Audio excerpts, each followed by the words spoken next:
Charles Huff with North Mason SWAT. Today I'm going to teach you how to use Flipgrid. Flipgrid is a way that educators can share ideas with their students through videos. So first we're going to type in Flipgrid into the search bar. It should be the first one that pops up, is flipgrid.com. That's it right there.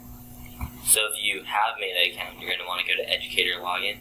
If you haven't, you can go to Sign Up Today. I've already made an account, so I'm going to go here.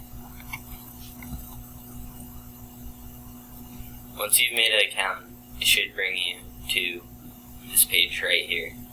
We're just going to select New Grade, either right here or here.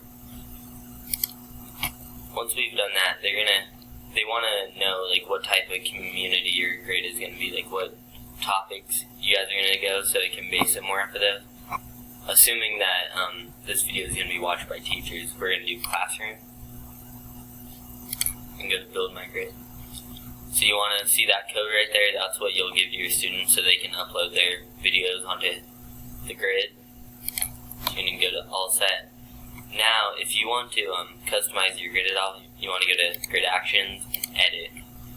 Here you can change the names of it. You can get this link right here. You can look at all the privacy and security features, these other special features, and finally you can customize your page. So you see this, you click on this and that'll change it there, or you can get your own picture and drag it into here to upload it. We're just going to go to Update Grid, and that's how you set up a Flipgrid.